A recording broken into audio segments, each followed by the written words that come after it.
Soulmates and twin souls. Boom, boom, boom, boom, boom. Okay? Soulmates and twin souls. You know, it's a popular topic for certain reasons, and let me elaborate here.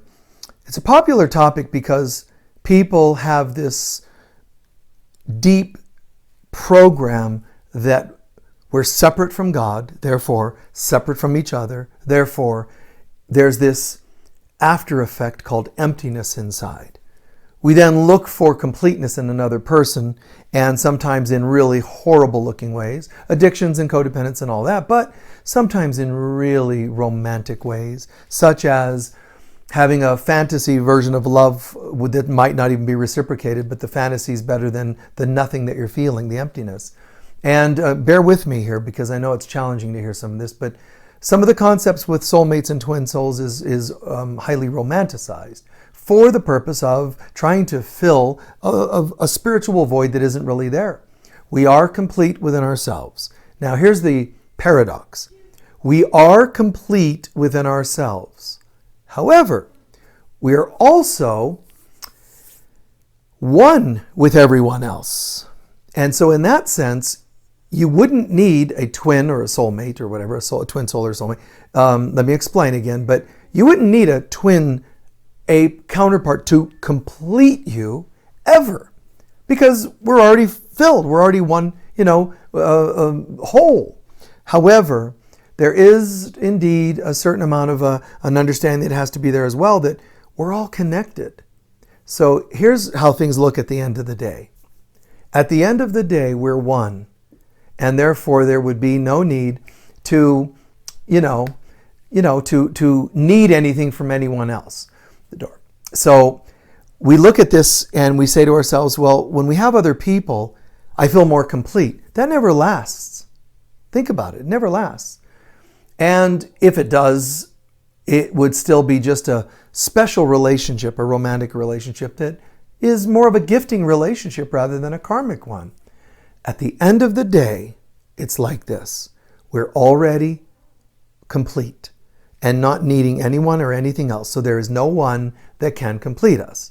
And I'm repeating this again, but at the same time, we are one with everyone else. So in one respect, we don't need anyone else. In another respect, we're one with everyone else. But one of the reasons we don't need anything is because we're one with, ultimately one with. My point, though, is we're not one with, and there's one of those many others that are somehow going to just fill us and complete us. It just doesn't work that way. And people are not going to get that until they really wake up spiritually on a complete level. So you're going to have people not liking what I'm saying. They're going to be, kvetching and whining and and it's just because that's where they're at. I totally get it. I totally understand. I have people that ache, over that, and they say, no, I want to believe that someone is out there that will complete me. You can't tell them you're wrong. You can't tell them, no, you don't need anyone. Instead, what we should say is, okay, getcha. That's cool. How does it feel to be incomplete without that person? And let them share, because that's the real stuff in the conversation. I don't need to tell them it doesn't exist, and I don't need to tell them it does exist. What really matters is why they would need anyone else. That's what matters. Ultimately, what matters is that we don't need anything.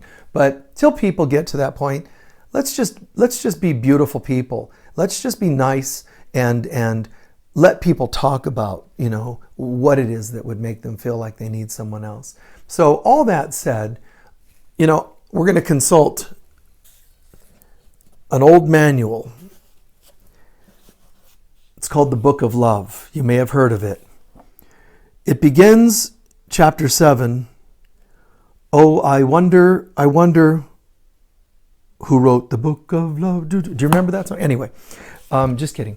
So we have to get down to business. There's a Queen song that has this great line. They're not the ones who sang the last song I was on. I'm falling in love. I'm falling in love for the first time. And this time I know it's for real. please hear the beauty of that line, because this is what we do. It's the same old, and yet each time we think we're going to try to pretend it's the first time. This time it's for real, which is pretty much making it more funny that the last, at whatever number of times, weren't real. So when we get to the depth of understanding this, here's the true story to it all. We are one with God in spirit, and then we believe we refracted into many souls coming into the universe. You can say God created many souls, or you can say we believe we refracted into many souls. Doesn't matter, we ended up many souls. Soulmates are not to be romanticized.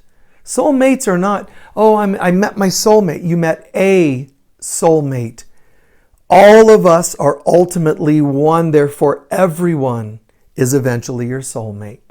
So if we did an exercise right here, hello, ladies and gentlemen, this is Michael Mirdad, and I'm going to promise you today that we're going to introduce you to your soulmate, which of course, then you'd start getting, all kinds of people getting online and people going, hey, get on this quick. We're going to all be introduced to our soulmate. Much more popular, but that wouldn't be me. So let's say we're going to introduce you to your soulmate, but here's what it really is. Every being that was ever created is one of your soulmates, because all souls are connected, therefore they are, in the British sense, mates. You are my mate, you're my buddy, you're my soul mate. That does not exclude having had or having currently romantic soulmates. So even though I'm saying something that sounds kind of paradoxical, that I'm saying there isn't such a thing, it's because there's two sides of the story. There are such things as soulmates, but I'm saying ultimately everyone ends up being seen as a soulmate. And some of us go, no, I want someone special. That really speaks to a codependence and malfunctions in the soul, and that's okay. So go look for the one and only, and after you find them, I hope it goes well. Hope it's a gifting relationship. And the likelihood, inevitably, it might not go well, and then you're going to find yourself heartbroken saying, I thought that was the one that was, the one and only. And you're going to go through this until you reach your pain tolerance. And then you're going to go, let me go and listen to that guy that I really didn't like listening to first time I heard it and see what he said about soulmates. And then you'll go, oh my God, I get it. Everyone is my soulmate. We're all in this together. But seemingly contrary, but not, there are people that are romantic parts of that whole story. We all come cascading into the universe. Some of us met each other a couple lifetimes romantically, others in war, others in family, others in healing, others in spiritual systems, whatever. And so we know each other. And that's why we go, but this feels familiar. It is familiar. Likely you've known them many times. Just because you've known them many times doesn't actually make them somehow superior to any other soul in the universe. When we all go home, we don't actually go, I refuse to go unless I can stay next to this one and go in together. There's no romance on the other side. It's bliss. Romance is just a mild taste of something that most of the time turns bitter rather than sweet.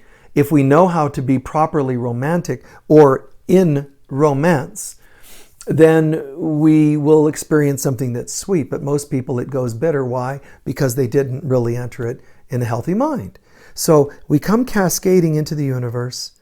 When we go home, it's total unconditional love together that we rise. We don't go, hey, well, have fun on your ascension into God. I'm going to be going with my one and only. That's not at all how this works, guys. I'm sorry, man, but come on. So the good news, though, is that while on earth, if you just know what you're doing, it's not going to be harmful to say, well, I know it's not a one and only, but while I'm with you, I love sharing romantically with you.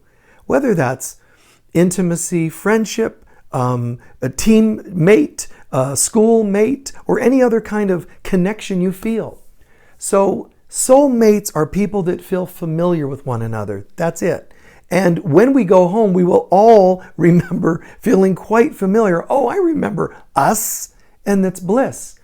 But on the way there, there's a little bit of, connecting with people that feel familiar. The ego is going to want you to take the familiar ones and make them somehow special. Make them, I can't live if living is without them. And all that is unhealthy. You need not a spiritual teacher to explain soulmates. You need a therapist to talk about codependence. Now, again, please bear with me because I know it's going to sound strange here and there, but I'll bring it all back together. We started as one, we refracted into many, and here we are. Because we feel empty and refracted and alone, which we're not, but we feel that way, we look for something to fill us. And you can name it this and name it that. Sometimes more clever terms than others, but really the soulmate concept is, and twin soul concept is, someone needs to be special so that I feel special. Now I feel more complete. It won't last, and you'll end up feeling empty again, and usually worse because of all the energy and emphasis you put on the person to be your one and only. Then you say, oh my God, it wasn't that. Look, I've been a spiritual counselor for a long time. I've been on the earth plane many times. I've studied, I worked, I did this work, and I understand these things, but as a counselor alone, spiritual counselor alone, I can't tell you how many times, and I'm not intending to harm or humiliate anyone. I'm just saying I can't tell you the number of times someone has come to me, oh, Michael, guess what? Guy and gal, male and female, guess what? I finally met my soulmate. So everything's going great. I'm looking forward. We're going to get married tomorrow, or we're going to move to Tahiti together, or whatever. We're going to travel the universe together. It's really cool. And I'm always like, congratulations, blessings. Then when they come back a few months later alone, usually quite sad looking, I don't understand it, Michael. I don't know what happened. I thought this was them. And then now that they're broken, so to speak, they're more open to hearing. And what I will do at that point is tell them about their beauty, not their failure, their beauty, to say, come on, you thought someone else could fill you. This is a pattern of yours. It's a pattern of everyone's to some degree or another. And let's let go of that. Let's just agree that you're a beautiful being and you don't need anyone.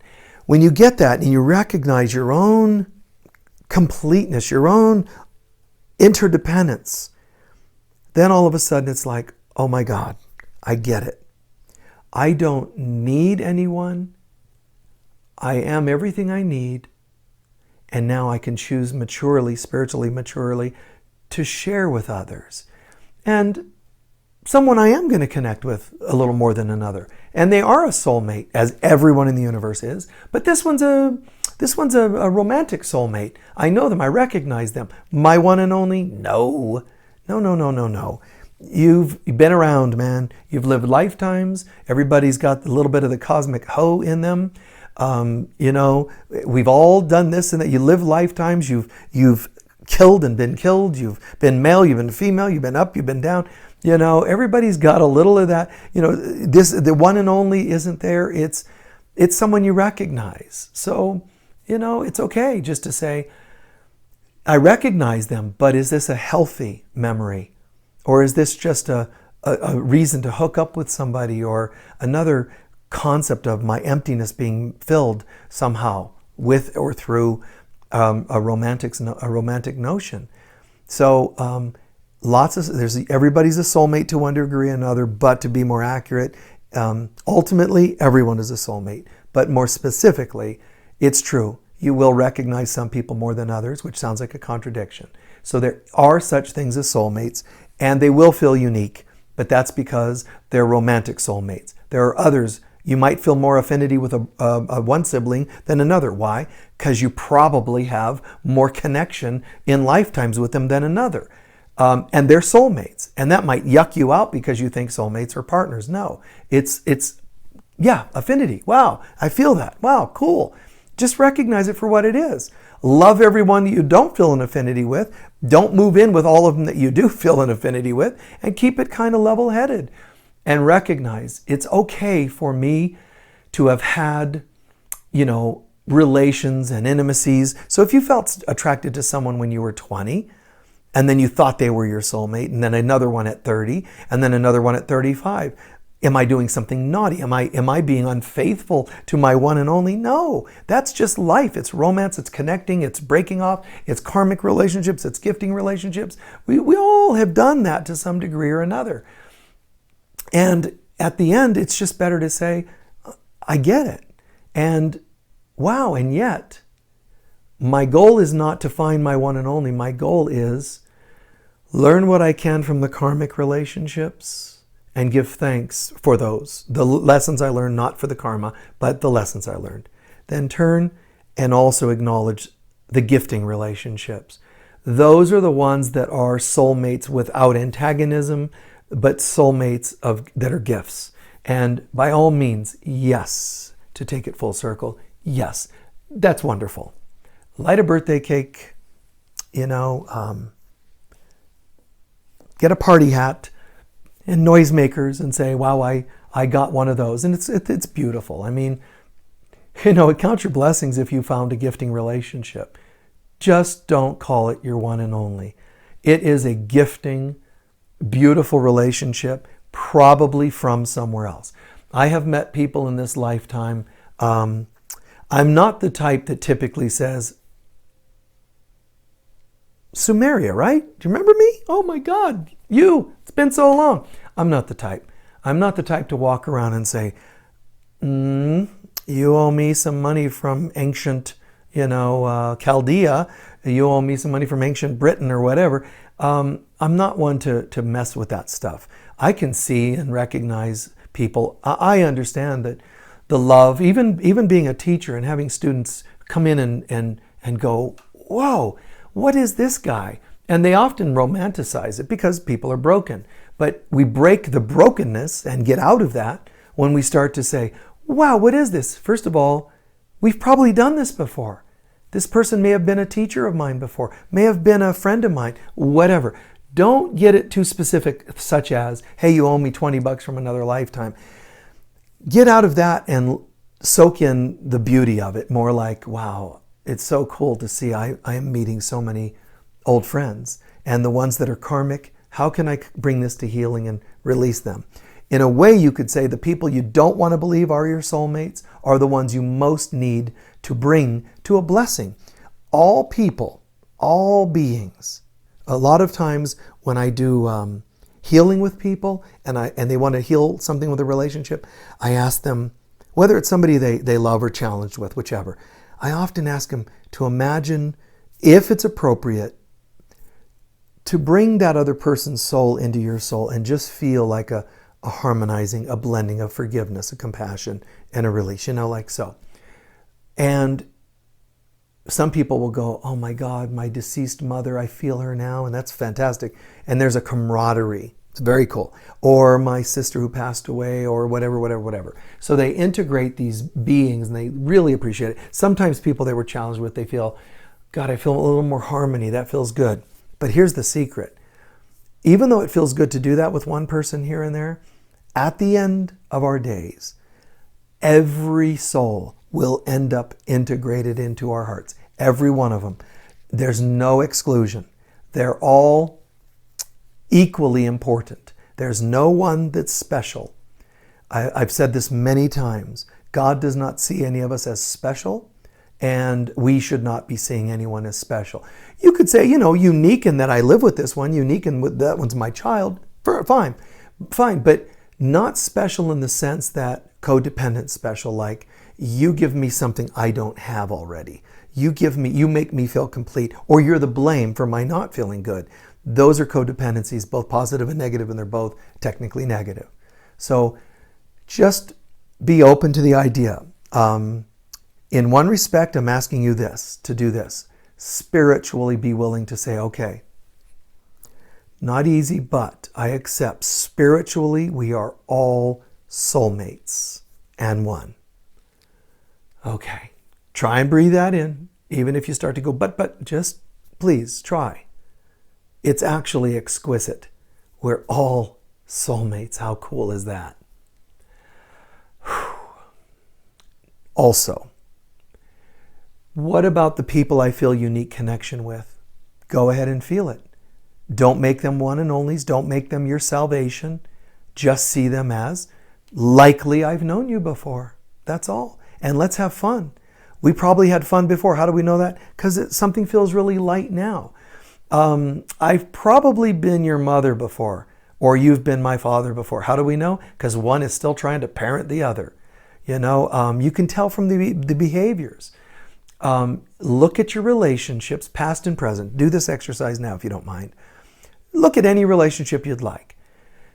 And look not at the frills, like when you first meet somebody, a little bit of the fake, making yourself up to look special and all that stuff. Get past that and get into the depth of the relationship. What was it like? Oh my God, this person, they tried to control me. I mean, they told me this and I couldn't do that. And they acted like they could tell me what to watch on TV and what not to believe and what to believe spiritually.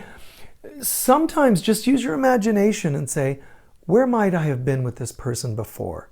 And if ever you used words like, you don't own me, or do you think I'm your slave? Believe it or not, all too often, that's exactly what happened. And you're there to break free. That's it. You're there to find your freedom. So instead of saying, I do, and I said I do, therefore now I'm stuck forever because God doesn't believe in divorce or my mother doesn't believe in divorce, instead of getting into all that, try this mantra. Free at last, free at last. Thank God Almighty, we are free at last. And be free. Because you're not supposed to leave hating the person. It's more like saying, guess what?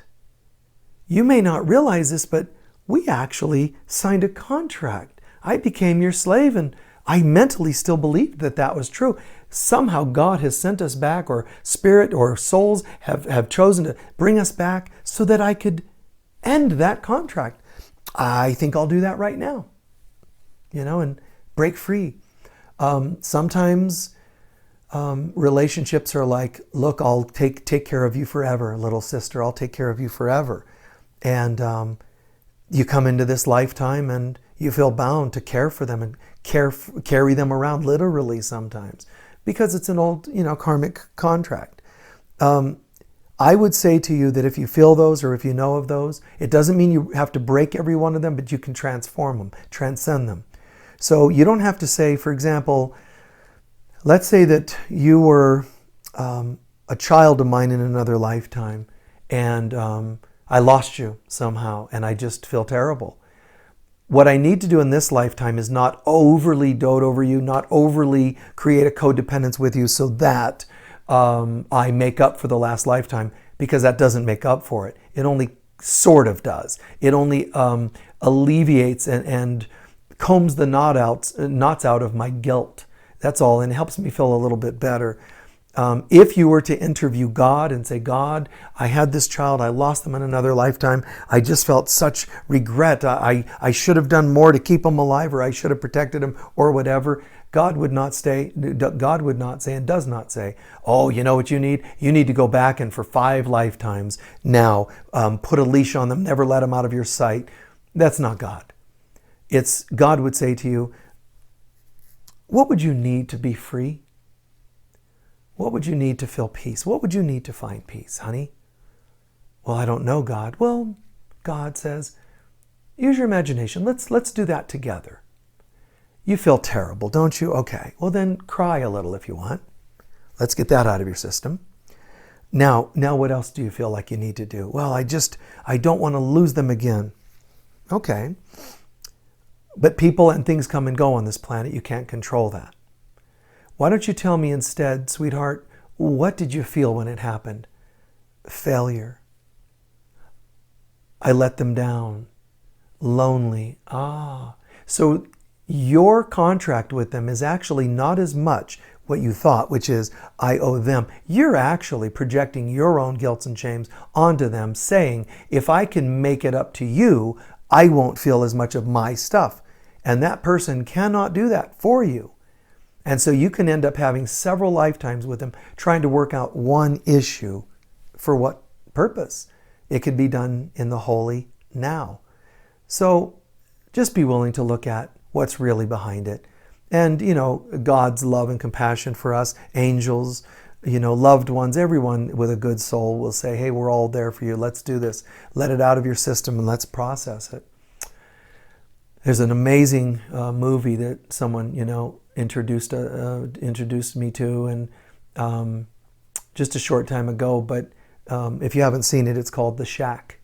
And it's really a trippy movie. I know it was a book, and some of you prefer books, but a really trippy movie because it's a man who had some bizarre things happen all at once. Almost lost a child, went to save one child, another child has a problem, and there ends up being a problem. He ends up dealing with all this guilt and shame and in a deep, deep depression, which is what you're going to feel when you go through loss of any kind. There's a certain amount of emptiness that comes. That's kind of the emotional hangover of a change in our life. And so his process of that, however, leads him to having communication with, it's amazing, with the Father, the Son, and the Holy Spirit. Each of them never failing in their love, but looking like humans, but the dialogues and the compassion and helping him just get through, process his stuff. They didn't make things go back the way they were. They didn't fix his life. They helped him to heal and transform his heart, and that's what we need to do, and not project that onto romanticized relationships. And now that leads us to the last part of what I'm going to talk about. Soulmates are different from twin flames or twin souls. Now, so somebody out there is going, okay, that's what I'm looking for. It wasn't soulmate. Even if I agree with Michael, it wasn't soulmate, so everybody's a soulmate, that's great. But I want my twin flame, my one and only. Here we go again. So twin flames, twin souls are the same thing, but we'll call it twin flames. You can use it interchangeably. But the twin flame concept is really intense. It's like all the neediness of soulmate one and only compounded by 10 or 100. And so let me explain this, and please understand, things are spiritual more than they are material. Come on, right? Are you a human being having an occasional spiritual experience, or are you really a spiritual being who has a human experience? Which is your priority? Which is the real world, the spiritual or the human? And if you have half a sense to say the spiritual, then you would agree with me on the rest, which is your spiritual relationship with people is more important than your human one. And that includes the novelty, the romanticism of, I want everybody to be this one and only. So please be patient with this. A twin flame is not, some people will say, twin flame is this. Once upon a time, when we all were created, we split, each of us. We were many souls, yes, but then each of us split into two halves. Okay, and then comes, that means my other half is out there somewhere. If only I could find them. Then comes, I would have found them if only I hadn't been distracted with this other person that wasn't my twin, that I thought was my twin, blam, blam, blam, blam, blam. Now they're going to start coming up with twin demons, somebody, this is my shadow broke off of me and ruined my life. That's ridiculous. There isn't another half of you wandering around the stinking universe without you, trying to find you. God, we have souls, we have intelligence, deep spiritual intelligence, and something called God. God would not go, oh, look at all of you, halves. You're all looking like halves of something. Sucks to be you. That's not God. Wow, terrible. You all look like halves of everything, Come on, if there's God, if there's soul intelligence, don't you think after 1 billion years we'd have found each other by now? Your other half? Oh no, we're not allowed to. Oh, that sounds even better. A God that says, your half is about to walk in the door, so let me create a car accident so they can't get to you. That's Hollywood. Okay, that's just Hollywood. It doesn't happen that way. You're not half a being. The problem we have is that we think we're half a being. We think we're empty. We think we're whatever. So there's no one that can complete you. If there's anyone out there that's a counselor, please post something intelligent right now and say, yes, that's dysfunctional. There's nothing and no one that can complete you. God made us in its image. There isn't half a God sitting somewhere. And then, oh, then it's looking for its other half. Oh, that's a big problem. You know, so it doesn't exist. There's no gender in God. There's no halves in God. There's no duality in God. We have duality, so we keep projecting it. So, and there's good news to this, I promise. So, there's not another half. So, there's not a twin in the literal sense. You know, you can be like a person who says, you know, many a people on earth who lost a twin in birth, like a physical twin, biological twin, anatomical twin. You know, you know, there's like a guilt sometimes that they keep. There's a incompleteness. It's a weird thing because psychologically, there's this ache and they feel like there's something missing. And that too was not their twin soul, and God wasn't going to let them come in together. That's just the biology and psychology saying, I was that close to someone physically and they're gone. And I was biologically connected and they're gone. So yeah, it's like losing your parent when you were born. Your mom passed away during the delivery. There's going to be guilt, there's going to be emptiness, all these feelings. And it's beautiful that we feel that kind of love for someone, but it doesn't affirm that we lost a part of ourselves. It feels, that's all, it feels like we lost a part of ourselves. So there's not a real literal version of a twin soul, a twin flame or twin soul. However, check this out. When we're between lives, some of us say, oh, I got to go back again and just do more stuff. I'm kind of, you know, on a level of 0 to 10, spiritual awakening, 10 being the optimal. On my scale of 0 to 10 spiritually, I'm a 2, and I just don't seem to be getting it. I don't believe in anything. I live really mundane, and so on and so on. You know, that person's going to come in and just deal with karmic relationships and ups and downs like most people. But some of us on the other side, we just go, you know what? I'm ready for the fast track, man. Seriously. Like, seriously, I can't do this too. I feel like I'm a 6, a 7. I feel like I'm getting it. I'm ready to wake up. That's when I've done a lot of good work. If I've gotten any broken pieces left, let me heal them. I'll go in and heal them.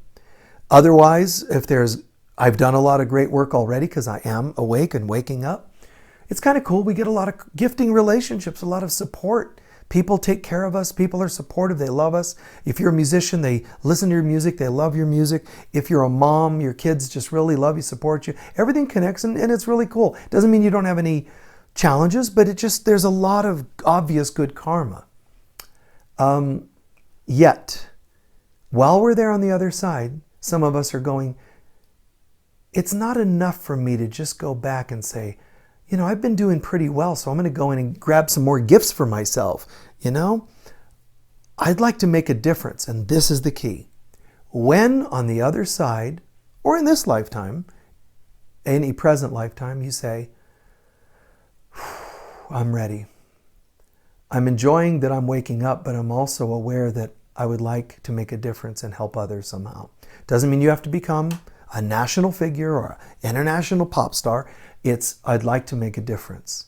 When that happens, when you feel that, when you hear that, I'd like to make a difference, then something very powerful happens, and that is, there are other soulmates. Remember, everyone's a soulmate. Some you know better than others, but there are other soulmates that you connect with that step up with you and say, I will join you in that commitment. And those are your twins. They're called spiritual twins. It just means spiritual partners. Why twin? Because we are joining with a common goal. And I've said this many times, and again, I know that a certain percentage of people don't like what I'm saying. So again, go find your soulmate. Hope you do it, you know, before you die. But when you find them, I hope you can get it to last. And if not, I hope your depression passes quickly and that you recover and decide on a more spiritual perspective of it. But what happens, as I was starting to say, is I've shared this in my book, Creating Fulfilling Relationships. And the reason for the subtitle in that book, Turning Cellmates into Soulmates. It means turning karmic relationships, cell, like prison cell, turning cellmates into soulmates, turning karmic relationships into gifting ones. And it means turning empty, shallow, nothing relationships into soulmate relationships, because they're all going to become that. All relationships, as A Course in Miracles tells you, have to become holy. And that's what that means. Where all my relationships are holy. Not, they all suck, but thank God I got this one soulmate, because we're just together. We're just going to go live on an island, together, and then everything's going to be peachy. That's not what a soulmate is. We have to actually turn all relationships into soulmates. How? Love and forgiveness. Learning to see that we're part of them and they're part of us. And I choose not to have any unhealthy part of myself. Therefore, I'm clear and then they become clear. But the twin soul thing, as I've shared in my books and other writings, is as follows. Lennon and McCartney were actually twin souls. But there wasn't a lot of romance, I don't think. I don't think they looked at each other and went, you're a really special partner, aren't you? They wrote together. They changed the world. They changed music, consciousness, the world. Because two of them, souls, got together on the other side and said, you get what I'm getting? Yeah. If I write this, you'll write that? Yeah. We'll hang in there? Yep. We'll get some other band members that have this perfect chemistry and we'll change the world. Yep. Those are soulmates. And then they become twin souls. It's quite beautiful. Their twin souls were not their wives. Those were romantic soulmates. That's all. And you know what's really strange? Some people meet people and go, I feel such a connection. And they marry the person. Sometimes the connection was, you were my brother in another lifetime. That kind of feels a little creepy later, doesn't it? Or, I feel such a connection. And they start dating and they get married. And it turns out, oh, you murdered me in 5 other lifetimes. That's why I recognized you. You were on one ads in all the heaven post offices in heaven. That's what a lot of people do. And they're just mistaken. They pursue a compulsion instead of wisdom. Instead, we got to relax back and realize, wow, there's identities, soulmates, karmic relationships, gifting relationships. All the karmic ones have to be turned into gifting. All people turned into soulmates. All soulmates into oneness with God, with God and I. And while we're doing it, while we're here, the twin souls are not special, but they are pretty uniquely powerful. I say special meaning, if you do not choose to do the work with me, I am not a lost soul. If you, my twin, decide not to do this. A twin soul can say, you're going to be a wonderful public speaker. Let's say motivational or educational. I'm not really good at that, but I have a lot of money and I'm gonna help fund you. That's a twin soul relationship, believe it or not. Even if it's not romantic. And I'm going to get to the romantic piece in a sec. Helen, who wrote A Course in Miracles, had a husband. What's he? You guys should know by now, right? Yeah, that's right, romantic soulmate. Then she had a guy who she kept trying to turn into a romantic thing. Her co-editor, Bill. He was just a co-editor. He helped her create A Course in Miracles. Where do you think that happened? Where do you think that contract was made? On the other side, when it was, you and I might be able to pull this off. I'll write it, you help me edit. Will you do that for me? Yes, I'll do that. And they went in and collaborated. You see?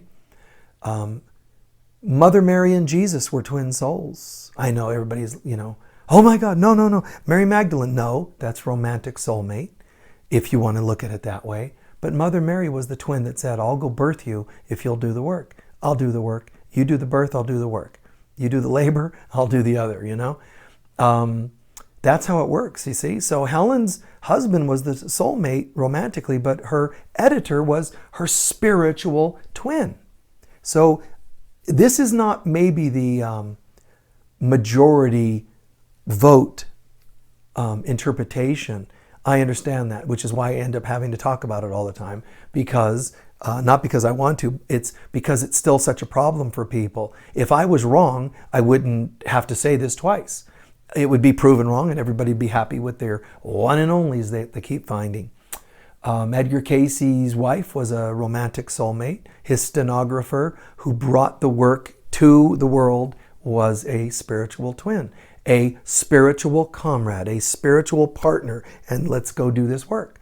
You can be writing the checks for the artist. You can be the agent for the actor. You can be all kinds of things. It means one of us will either do this together like Lennon McCartney, or sometimes one of us plays one kind of a role like Mother Mary and Jesus or whomever else. And none of that should be judged. It's more like, how can I help? I'm here, you know? And sometimes there might even be more than two, like Lennon McCartney. Maybe it could be the other members of the Beatles for them. Or there could be three people collaborating in a particular project, or even more people. But if you know of this kind of thing in your life, past, present, or you see it to come, do remember a couple of things. One, which is the most mundane, but I'm going to get this one out of the way. Often, when you feel a connection of that level, where not just a soulmate connection like we've been here, we've done some things before, but a level of it feels like we're going to do something together. We should co-write songs. I'll be the producer, you'll be the director, you know, maybe Spielberg and Lucas or something, you know, creating some films together. Sometimes it's things like that. When it happens and you see it, and it happens to be of your preferred sex as a partner, please be careful, because you're going to want to romanticize it. You're going to want to take it to that level because it's very natural to. It's very natural to say, I feel such a connection, and follow the compulsions of the body, which is the ego most of the time. So just remember this, because Cayce did it. He was, attracted to his stenographer. So he asked in the readings, should I pursue this? The reading said, you can, it'll be wonderful. Because twins, which is what you are with your stenographer, are also originally soulmates. So you know her from another time and you connected another time. Have fun. You could just really traipse all around and have fun. Oh, by the way, if you do that, the work will not happen. The work meaning the transmissions, the channeling of Edgar Cayce, it would have been affected. Not because you're doing something wrong, it's your energies going into one thing, it diminishes it in another. And the same Jesus told to Helen and Bill. Helen was like, I really like this Bill guy. Jesus was saying, that's because you're supposed to work together. Helen starts going, oh no, I think we're supposed to be romantic. I'm really insisting that we both be romantic, even though she had a soulmate husband. She was like, oh, no, I've got to have this. Oh, my God. She would get angry when Bill would not respond to her advances even. She'd get all temper tantrums going, And Jesus was like, okay, let me spell this out to you, Helen. This is just the ego, compulsions. Let's start with this. First of all, Bill, the guy you're attracted to, is gay. So he's not really interested in you. So get over it. You can take it personally. He's probably gay just so he can avoid me. Maybe it's because he has free will and that's who he is, and that's not you. So knock it off and get this book, A Course in Miracles, done so it can change the world instead of you just getting what you want. So that's kind of how it all flies, guys. That's how it all rolls. It's how it all works. Hopefully this is making sense and has made sense as I'm coming to a close. We all are soulmates. And those of us who do projects together for the greater good are likely twin souls of some kind. You'll be tempted to romanticize it and act on it physically sometimes. Just try to see through that. And if you choose to do it, it's not bad. You're actually seeing something that might be there energetically, but just know that just make the conscious decision that it likely would affect your work. And if you're okay with that, great. Then go for it. Do what you want to do. And also know that the next piece to that was, next piece of rules to keep in mind is, you can have more than one twin soul. You think twin, I only have one twin, right? Otherwise you're triplets. You might have triplets in one project, but people don't talk about more than one because that would squash the notion that someone's special and is your other half.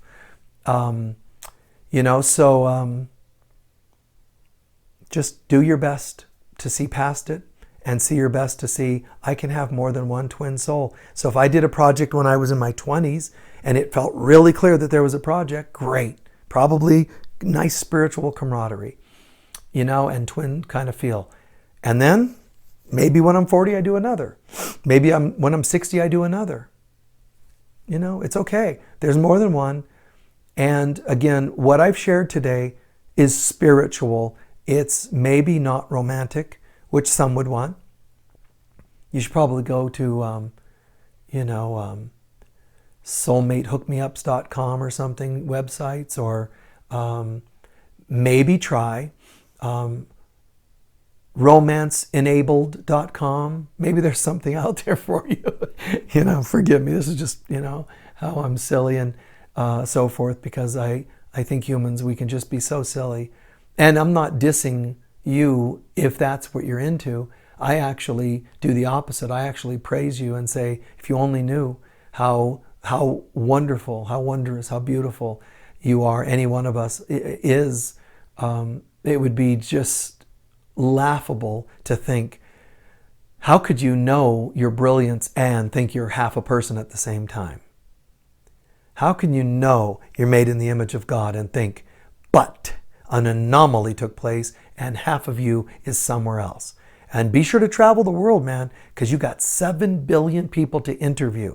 Hello, are you my other half? You could start a website, areyoumyotherhalf.com, and try and get all 7 billion people on the planet to get on there and be interviewed. Please, please, please answer my question, or I can't live if you're out there and you're my one and only. And then what if they were creepy, by the way?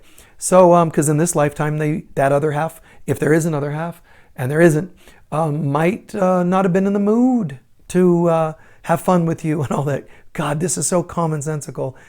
Please, please see it and laugh and at this, the whole silliness, not laugh at your hurt if it hurts you.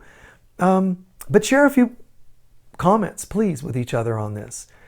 Constructive, and help each other. If one of you says, but I want there to be one of you, not just me, one of you reach out and say, hey, beloved, maybe you need to recognize how beautiful you are. I had a twin soul and they left me. Hey, you know what? If there was a twin soul as you think there is, they could not have left you. The magnetic draw could not have been pulled apart. So, do that with each other. Help each other out. Don't just listen to me. Help each other out. Please, on any of my pages, web pages, Facebook pages, and all that, I'm really looking for people to step up and help. I don't think you should become preachy, and if you are, we'd bump you out of the Facebook pages anyway. Don't become preachy and don't become rude, but try to help each other out. Offer some wisdom. Keep a lightness in your heart, and just how can you hear each other's needs and help each other out and work together? In that, we would become sort of a soulmates website or Facebook page, wouldn't we? It would be soulmates, not seeking, but we would be found. There we go. Soulmates found. Facebook page. Maybe we'll do it, or you guys can do it. That's cool, right? Anyway, many, many thanks for all your time and your blessings and your support and all the things you do for each other and for me and the work I do. Please remember, anytime you want, you can see, there's tons and tons on YouTube, free conversations, talks, that sort of thing. You can go and check them out. There's a lot of things posted on Facebook you can look for in the library or whatever they have of different talks. And always remember, 9:45 Pacific time, I'm always doing a live talk from Unity of Sedona. And when I'm not there and I'm on tour somewhere, we'll usually even feed those from wherever I am live. So I'm, for the next weeks, I'm going to be probably, here in Unity of Sedona and doing live. And then next year, off again, we're off and running on tours again. So you can watch us from wherever. And anytime I'm in your area, bring some friends if you think they're interested. Don't drag people along to try to convert them. I'm not into that. But if you think they could be helped, if you think they're interested, by all means, bring them. More and more, I'm insisting in my life and encourage people, insist in your life healthiness. Insist soulmate relationships, healthy, not karmic. insist on more and more twin souls to help you with things you're doing, get people to collaborate with you and launch projects, because you're like the father and mother on earth. Let God come through and help you as parents, not literally, but as co-creators and as twins, to birth something beautiful. Could be anything. Could be a website for spiritual poetry, whatever it is, and so it is. Let it be. So thank you for your time, guys. Many, many, many blessings of love and peace to you all. Peace be with you. Bye-bye.